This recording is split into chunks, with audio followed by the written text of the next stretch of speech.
Bonjour à tous, merci de prendre le temps de regarder la vidéo. Aujourd'hui, je vais vous parler de l'injecteuse EasyFuzz Pro. Donc, je vais vous donner mon avis avec l'expérience que j'ai eue sur 3 ans de chantier avec la EasyFuzz Pro sur plusieurs chantiers différents, de joints de briques, de joints de pierre. Je vais tout vous raconter, je vais vous dire ce que j'en pense, des choses qu'on ne pense pas forcément quand on lit la description. Je vais tout vous expliquer, de la présentation au malaxage qu'il faut. Et au temps de mètres carrés qu'on peut faire en une journée. Donc pour le mélange, c'est un mélange qui va devoir être souple. Vous allez l'avantage avec les EasyFuzz, c'est de pouvoir le faire un peu plus dur qu'avec une autre machine ou à la poche qui va forcément salir les pierres. C'est un mélange qui va être souple, je vais vous montrer ça juste après le mélange que je fais. Je n'ai pas de problème avec.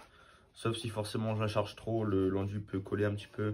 Ne pas descendre, donc ça peut être donc ce que je fais, c'est une petite vibration comme ça, donc c'est la petite astuce pour que ça redescende bien à la vis infinie. Le malaxage, ouais, donc le malaxage c'est environ 3-4 minutes, donc je commence par bien mélanger le fond. Je veux dire, je vais mettre la moitié du sac, donc je fonctionne sac par sac, qui me fait environ 1,5 1,8 mètres carrés, ça dépend ce que vous prenez. Pour la pierre, ouais, c'est environ 1,5 mètres carrés par sac. Des fois ça annonce 5 mètres carrés, mais 5 mètres carrés c'est ce que vous faites avec de la brique rouge, mais de la pierre ça fait 1,5 1,8 mètres carrés par carré de rendu. Donc vous pouvez utiliser tout type de joint, donc du mortier de rejointement chez Leroy Merlin en PRB.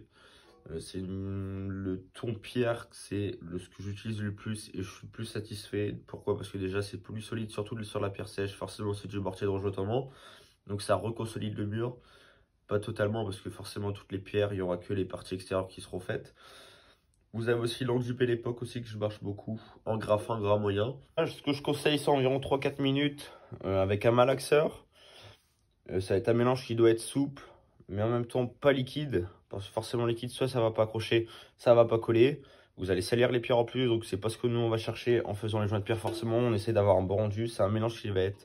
Je vais vous montrer ça dans la vidéo juste après. C'est un mélange qui, quand vous devez l'ouvrir la truelle, se ferme mais ne se touche pas. Donc là, c'est que vous avez vraiment le bon enduit ou le bon mortier. Ce que j'utilise en matériaux, ça va être soit le mortier de rejointement de chez PRB que vous trouvez dans quasi tous les Leroy Merlin en gris, en ton pierre, c'est vraiment une couleur qui se fait le plus, la plus simple, qui est autorisée aussi par toutes les villes quand vous êtes en patrimoine historique. Ce qui est bien aussi, c'est pour les pierres sèches, donc c'est du mortier de rejointement, c'est différent de l'enduit. Ce que j'utilise beaucoup aussi, c'est l'enduit Belle Époque à la chaux, de chez PRB aussi, la marque PRB des produits revêtements du bâtiment. Donc beaucoup, tout ce qui va être enduit tourpierre aussi, guérande, tour sable, etc. En gras fin, gras moyen, gros grain, j'ai jamais eu de chantier à gros grain, mais ça passe. Il faut juste une buse un petit peu plus grosse. Si vous voulez faire un gros grain, c'est bien pour la pierre maçonnée.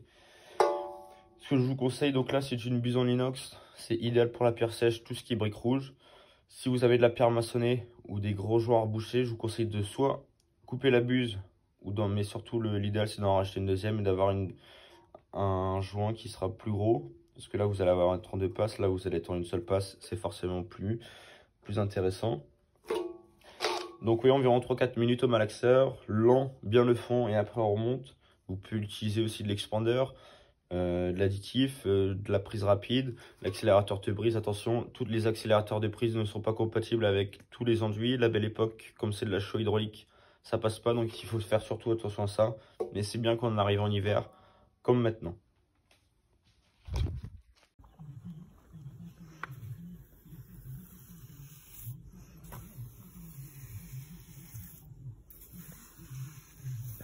Bon, pour le lissage c'est simple, j'utilise une petite lampe de chat comme celle-ci et je vais venir bien serrer le joint, c'est l'étape la plus importante.